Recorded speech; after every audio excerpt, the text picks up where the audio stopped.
Good afternoon. Captain Justin DeLeon here from the University of Iowa, Army ROTC, APMS here at Iowa, and also the MS3 instructor. Today we're going to be talking about defensive operations at the platoon level, and specifically we're going to be talking about a perimeter defense. The references that we'll be using today will be 3-21.8, Infantry, Platoon, and Squad. That'll be our main reference that we use. So the purpose of today's lesson is to go over a perimeter defense and talk over a doctrinally sound way to do it. Defense is a very, very complex operation, whether you're doing all kinds of defenses, area defense, mobile defense, delay, withdraws, reverse slope, perimeter. There's so many different types of defense operations. There's so much that goes into them. You could talk for hours about it. So I'm going to focus in on perimeter defense today. The reason I'm going to focus on this is a defense that a lot of our cadets encounter either at the programs or at advanced camp. But it's definitely all the characteristics and things that we do here will be applicable to any defense on the battlefield. All right, so today, talking about perimeter defense. We got our EA development here. This is one of the key parts of a defensive operation, is developing our engagement areas where we want to kill the enemy. We've also got our battle positions here: primary, alternate, supplementary, subsequent, and strong point. All right, we're going to talk about those throughout as well. The key ones that I really want to focus on today is our primary battle positions and our supplementary battle positions. Those will definitely come into key play in a perimeter defense. Okay, so first of all, what is a perimeter defense? A perimeter defense is basically where you have to defend with 360 security around yourself. So a patrol base would be an example of a perimeter defense. Typically, a perimeter defense is in wooded terrain or heavily vegetated terrain, or it's in urban terrain.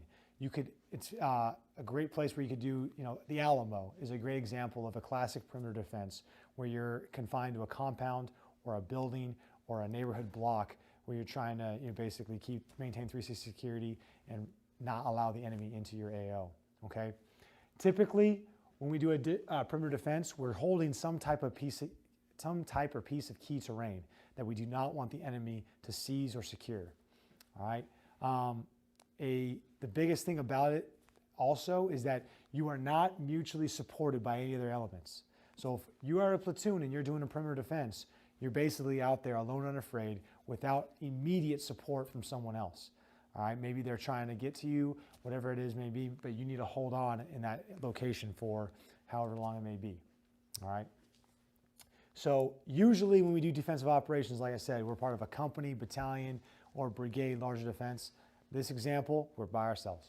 Okay, so we got our perimeter defense here. So we're going to kind of walk through a basic scenario of what this would look like and the steps to make this a good and decent defense that's going to stop the enemy and at least make sure we heavily disrupt his operation. So we have this circle here, very simple, but we have to do a perimeter defense around this circle, all right? So what we're going to do first is we're going to do our EA development. All right, and try to identify enemy average approach, determine their course of action, where we want to kill them, and then we're going to start in placing our elements in order to do that. Okay, so one of the first main elements we got to do once we identify our location is we got to do a recon. We got to recon the area to make sure, all right, that we identify all these things. So the PL is going to do a recon around the perimeter defense, all right, and identify, number one, what are the enemy likely avenues of approach, okay?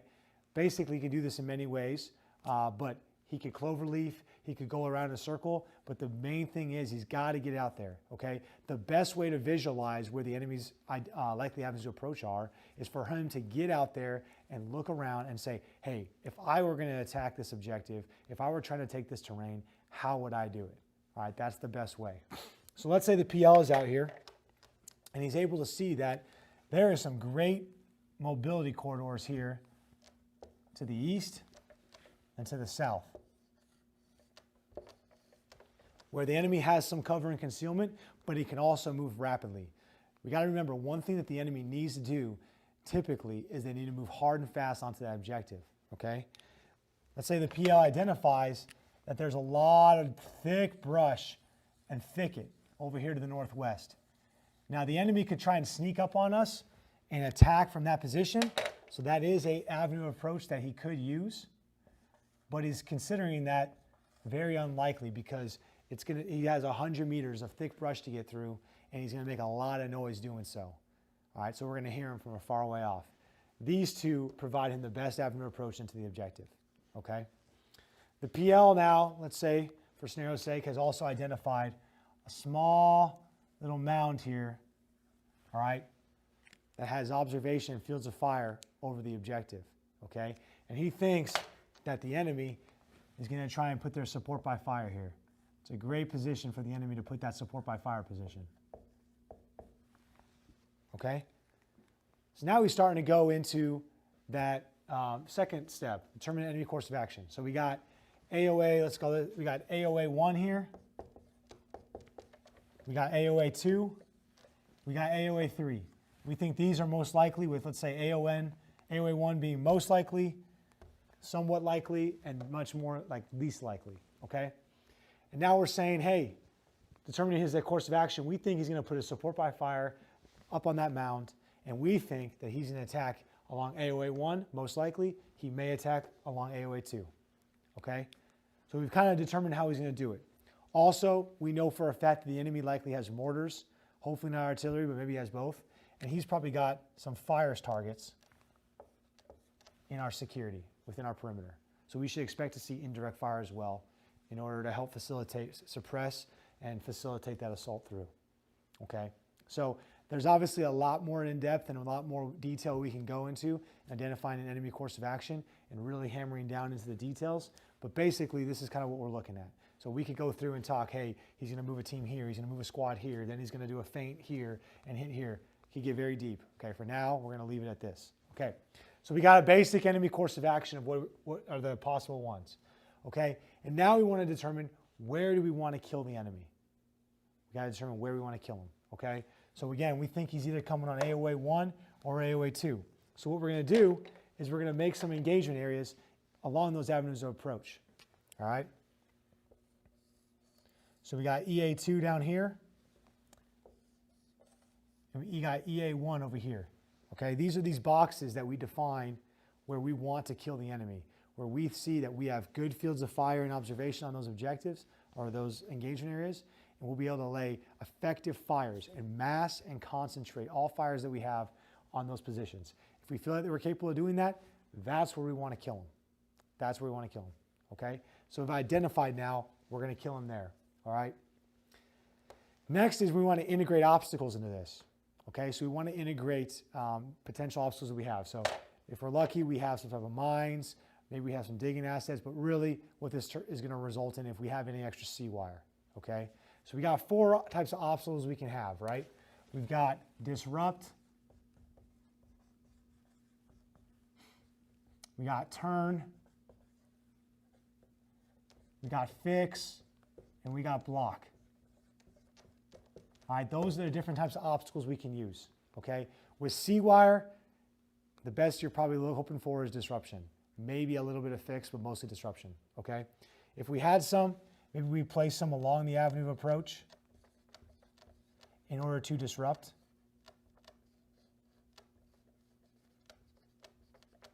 Okay? Or if we have enough, maybe we put a fixing obstacle in here.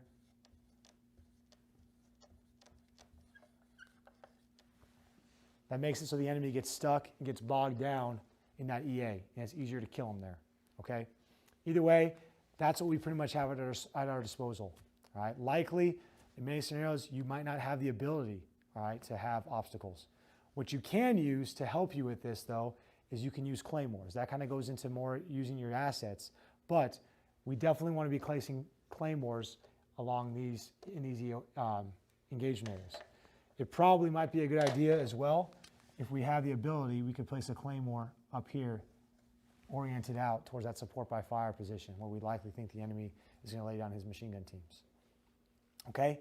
But now we've basically integrated obstacles to try and, 1, force him into those engagement areas, disrupt his movement up, and also fix him potentially once he's inside that engagement area so we can destroy him. Okay. Now we want to emplace our weapon systems.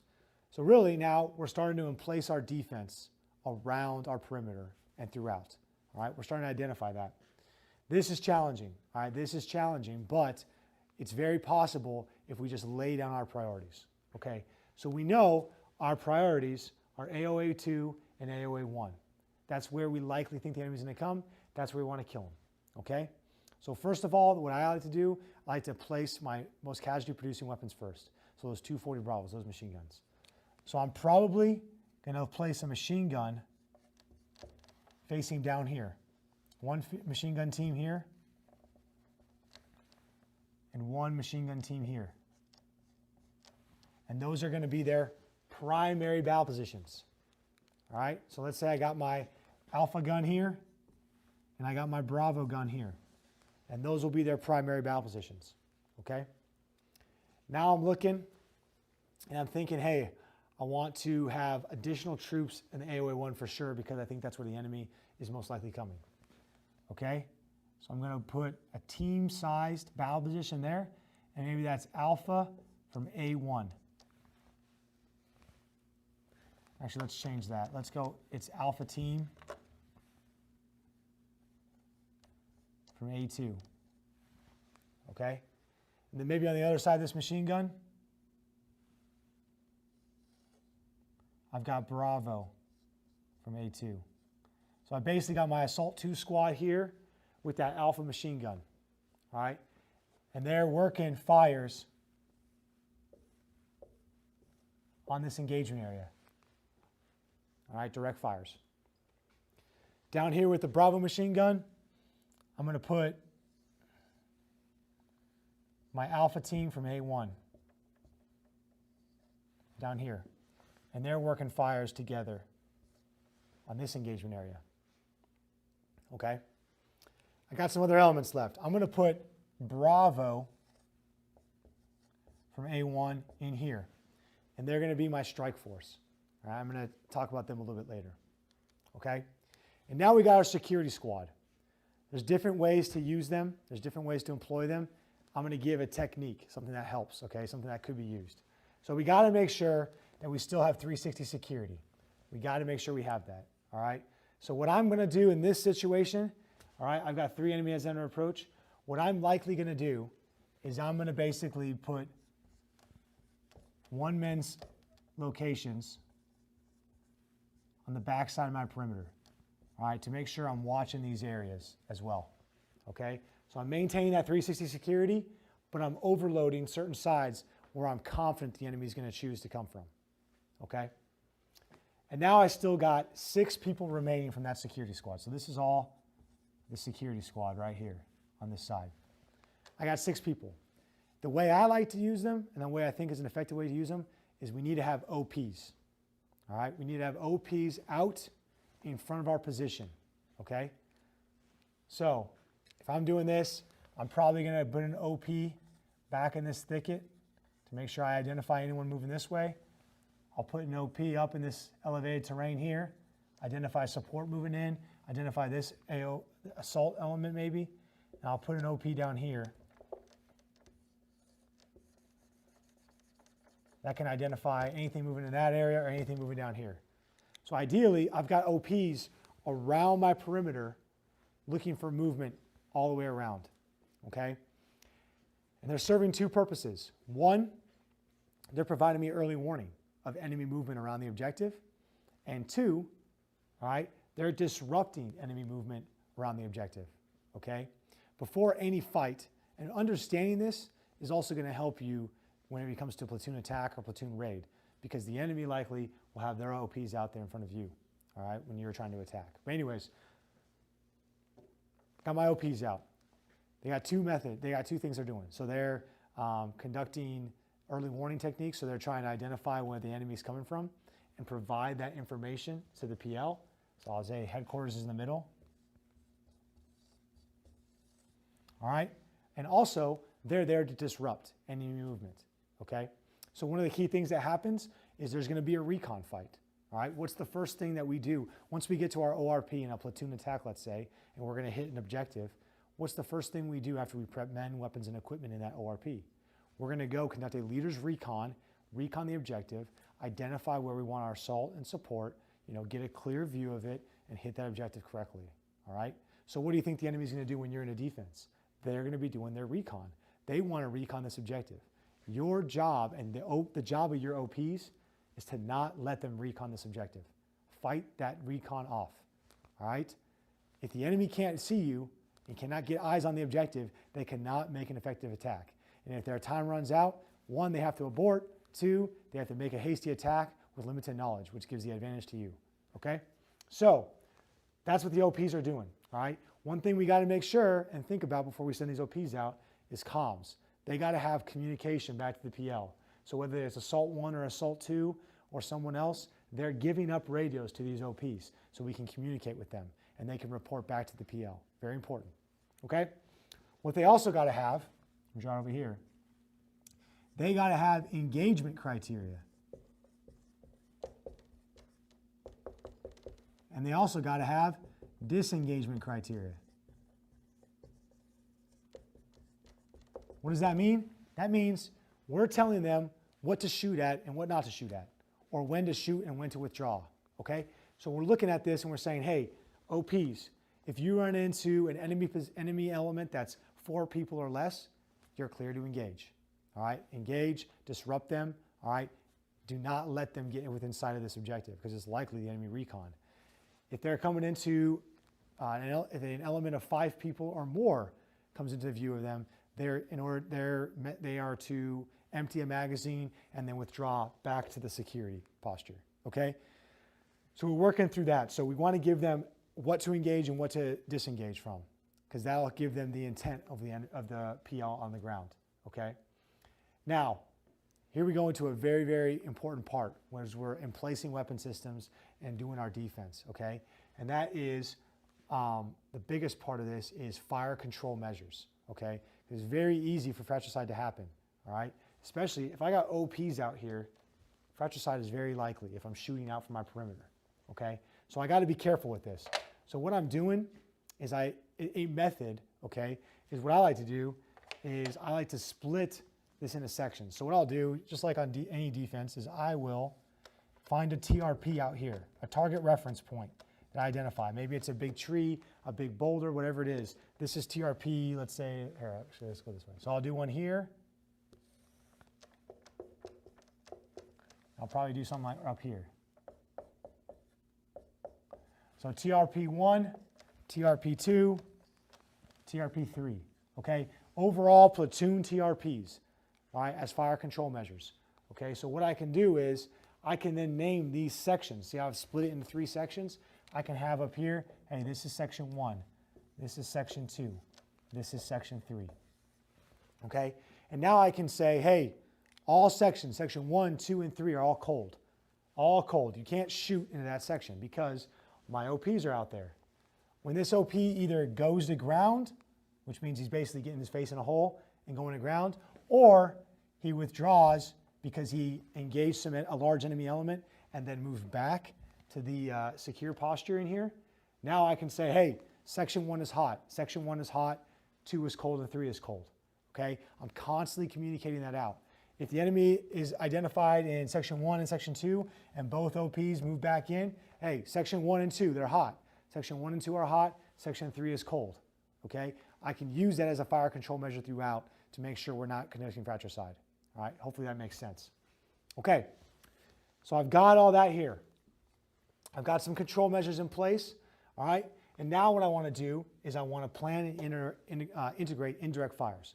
So whether I have mortars or friendly artillery and general support to me, whatever I got, I want to make sure I got fires targets out here, okay? So let's say my higher element has given me 3 targets. Where would I probably put them? I want to mass and concentrate fires where I want to kill the enemy, right? So I'm probably going to put a fires target in this EA. So I'll say this is, I'll call this 02, target 02. I'll put one in this EA, target 01, and maybe I'll put one up in here, target 03, where I think the support's going to be, okay? Again, the naming convention of the target will obviously change, but that's how I might make my targets, okay? Now, something to think through, okay? These OPs can also call for fire out if they see enemy moving into the area, okay? People sometimes get confused. Just because I only have 3 targets doesn't mean these are the only 3 locations that I can fire on. They're just meant to expedite the fires process. So hey, I need to fire for effect on target 02. I got 10 men in the open, all right? they're going to shoot that target. If I see people out here, okay, I don't have a target there, but I can still do a call for fire mission from this OP on that element, okay? So you can fire on more. This is just to expedite the fire's process in those engagement areas and where I think that support by fire is going to be. Okay, so I got my fires in place, okay? Now I want to integrate some more control measures. I already got my sections labeled, okay? But something that really, really helps with defense, really helps, is what's called trigger lines, okay? And sometimes it's hard to find this in certain doctrines, but trigger lines really, really help. And what I mean by that is, let's talk through a scenario. Let's say back here, there's a tree line, all right? And I've got some enemy forces that move past this tree line, okay? I got enemy forces that move past that tree line, and all of a sudden, I mean, my machine gunner here, my alpha machine gunner, he wants to kill someone. He wants to shoot, right? Obviously. So he sees them come out that tree line, and he immediately starts firing. Is that a good thing? Probably not. Probably he might get 1 or 2 kills, but the rest of this element is going to get back in the tree line, grab cover, and then now they're going to consolidate and reorganize, and they're going to try and hit from their angle, okay? The point is we need to wait until this element is in that engagement area before we start shooting at them, okay? Now, if they identify us and they're shooting at us early, maybe we need to fire back. But the point is we do not want to open up. We're trying to kill them in that engagement area. So we don't want to discourage them from getting in, okay? So when I talk about that is different trigger lines for different weapon systems, okay? So maybe my weapon squad, they're not allowed to start firing, okay? This is their direct fire, that's their direct fire trigger line. And they're not allowed to start firing until they see that.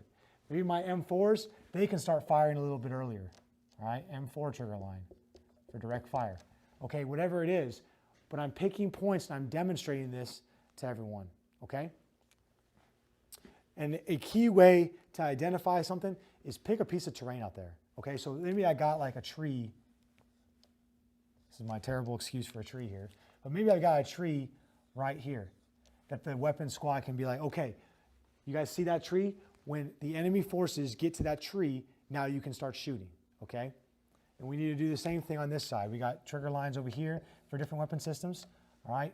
Whether it's a machine gun or M4 or 249, whatever we got, okay? The other trigger line we need to put in there is our indirect fire. Let's say we got an indirect fire trigger line. And the reason we got to do this is because we need to know when to call for fire on our targets, okay? What happens often is we wait until the enemy is almost at this engagement area to call for fire. If they somehow get through here and the fire is landing there now, it wasn't effective. We need that fire to land when the enemy is in that engagement area, okay? So what we gotta do is we gotta do some time distance analysis and say, hey, when the enemy hits this trigger line, which maybe it's a big boulder or whatever the terrain feature is, we're gonna call the target so that by the time they get to that engagement area, that's when the rounds are impacting and we're getting effects, okay? So we gotta include all that in this plan. Those trigger lines will help keep us disciplined and will help keep us putting mass and concentrating fires on that engagement area at the right time, okay? It doesn't matter if you're doing it if you're not doing it correctly at the correct time. Okay, the last thing I want to mention with our terrain features here, our battle positions, okay? So right now, everyone's in their primary battle positions, all right? And we need to be prepared to move to other types of battle positions. In a perimeter defense, the big ones that we're going to focus on are our primary and our supplementary, okay? So primary is where we're starting, focused on certain avenues of approach. An alternate is a different position oriented on the same avenue of approach. So basically, if alpha team of alpha 2 squad moved down here, but was still oriented on this avenue of approach, that would be the definition of an alternate battle position. However, now we have supplementary. A supplementary battle position is when, let's say the enemy does attack through AOA 2, and we have a supplementary built here for this weapon squad. If they were to move down here and now start firing on this avenue approach, an alternate avenue approach, that is their supplementary battle position, okay? So what we got to do is we got to build these battle positions throughout. All right, so everyone's in their primary now, but we come up with a plan where if the enemy comes through AOA 2, this weapons team moves down and takes position right there, and maybe this team moves down and takes position down here, and they're putting fires now on this EA. And we just leave one team with still security in this direction, okay? If they come on AOA 3, maybe we got 2 teams from each side moving up here to supplementary battle positions along this line. If they come on AOA 1, maybe this Alpha team A1 stays here, but the Bravo team from the machine gun squad moves there to help put fires on EA. The point is we got different sets for what the enemy wants to do, okay? So something that I like to do, just call them code names. Call this one gold, call this one black, so black, gold, and like silver or something, all right? And so based on what I say, hey, black, black, black, that means the enemy is coming from this direction, move to the positions that are associated with this avenue approach down here. If I say gold, gold, gold, the enemy is coming from this position, all right? Move to the battle position that is oriented correctly, okay? And that's how we do it, okay? So we're gonna brief these primary, I'm gonna erase all this so it doesn't get all messed up, but we're gonna brief these primary and alternate positions, or these primary and supplementary positions in our order, okay? And now how do we confirm that everyone's tracking? Because that's a lot. That's a lot. Hey, if they're going silver, my team's over here. If they're going gold, I'm over here. If they're going black, I'm over here. Okay? That's a lot. So how do we do it? Okay? Yes, we spot check. Yes, we back brief. Rehearsals. Rehearse. Probably the biggest part of EA development. We are going to rehearse, rehearse, rehearse as much as we can. Okay? So the PL is literally going to call out black, and he's going to ensure that everyone goes to their correct battle position on black. All right, if the enemy was to come on AOA 2. Yells gold does the same thing, okay? Rehearse this and make sure you correct deficiencies. And you know what? When you rehearse, you're going to identify plans in your security. Or sorry, plans. You're going to identify holes in your security. You're going to identify holes with your communication from these OPs, okay? Again, as these OPs retrograde back to you, now they can join in this strike force, okay? And now comes in the strike force, all right? We always want to have a strike force prepared and ready to maneuver on the enemy, okay? And the reason is we want to basically defeat the enemy in their attack. So ideally, the enemy is moving down, let's say AOA 1, they get bogged down in the engagement area, they get fixed, we're destroying them, and they're at a very vulnerable moment. We take the strike force and we envelop right, all right? And we move and we destroy with them, okay? We got to use control measures, though, when we employ that strike force. So right now I have it as one team. But something I like to do is when these OPs withdraw in, I have them join the strike force and build combat power that way. So let's say they wanted to move to the right and attack the enemy or assault the enemy as he's pushing through, envelop him there, okay? They can do so, but now I got to make sure everyone knows, hey, Section 2 is now cold. Section 2 is now cold. And I make sure that this team knows they can't push past this TRP1 because I need Section 1 to stay hot, okay? All this needs to be rehearsed. We're rehearsing the strike force going to the right, rehearsing the strike force going to the left, and making different sections hot and cold, okay? It can get complex, but if you rehearse it well, it can work. It really can, okay? The other great thing to rehearse as well is these trigger lines, all right? A great technique is send a soldier out there with a radio and have him start at this tree line and start walking in, all right? He's at that IDF trigger line, you tell him to stop. And whoever's responsible for calling that IDF target in the engagement area, you talk to him and you say, hey, do you see where that soldier is right now? When the enemy gets past that position, when they hit that position, call the target. Now they can visually see it. It's a better representation. Then they move forward and they hit these trigger lines and they're talking to those different weapon systems. Hey, do you see where that soldier's at right now? He's next to that big tree. When the enemy gets there, that's when I want you to open up. That's when I want you to initiate fire. Make sense? So again, the more rehearsals you can do to confirm everyone knows what's going on and understands their role, whether it's black, it's gold, it's silver, whether they're attacking this way or this way, is key, okay? One suggestion I want to bring up is I think it's a good SOP that only the PL and only the PL is the one that calls the direction where the enemy is coming from. Gold, black, silver. Because what could easily happen is down here, one of these soldiers, let's say an Alpha Team, Alpha 1 squad or Assault 1, he's looking at his engagement area. And all of a sudden, he sees 4 enemy soldiers in his view. And his limited scope of what's going on, because all he's seeing is he thinks the attack's coming, right? He thinks the attack's coming. Now, all of a sudden, he yells out black, black, black, and everyone starts shifting, okay? When really, the enemy was just doing a feint, hitting with a 4-man team there, and then hitting with, a squad plus and actually assaulting into the objective there, okay?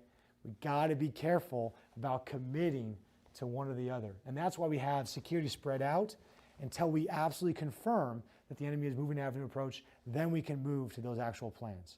So the PL, he's the one that's looking at all 3 sides. He's getting reports from everywhere. He's the one that needs to make that call. And for me, if I was facing against another enemy platoon, if I saw a squad plus, all right, so an element, a squad or higher, coming at me from a certain direction, I have 90% certainty that's most likely the assault. And maybe then I'll be ready to make that call, okay? But the point is do not commit to black, gold, or silver, one of your plans, too early, okay? And don't commit your strike force too early as well. Commit that only when you're confident that they're going to have easy access and be able to destroy that enemy position, okay? Okay, so I know this looks like a lot here, but I think I talked through it, step by step as best I could. But the point is this is a good example of how to plan a perimeter defense, okay? There are so many variables when you go into terrain and obviously the MET-TC. There are so many variables that make every perimeter defense and every defensive operation different, all right? But these are the fundamentals you got to do. And every time you got to do that initial recon and you've got to do your EA development. You got to, okay? And you got to use these different battle positions to build in flexibility to your plan. Flexibility, and you've got to have the strike force to maneuver. All those pieces are key to making a very successful defense, an aggressive defense, all right? If you just basically take up a hasty 360 security and wait for the enemy to come to you, it's going to be bad, all right? And these OPs are key. Disruption is going to be huge, all right? As they disrupt, they're going to throw the enemy off their game. Again, we're trying to limit them from recon the objective, but also if this support by fire actually gets established here, all right, and now this OP puts direct fire contact in this enemy, all right, we're delaying him. We're disrupting his movement in. And now his coordination between him and the support are off, all right? Maybe they're expecting an attack here.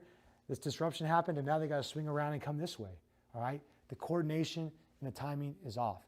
We want to do that as much as possible and make the enemy feel uncomfortable moving in. Okay, so I hope you learned something from today. Again, this is just one type of defensive operation, but it was good to go over. And again, thanks for listening in.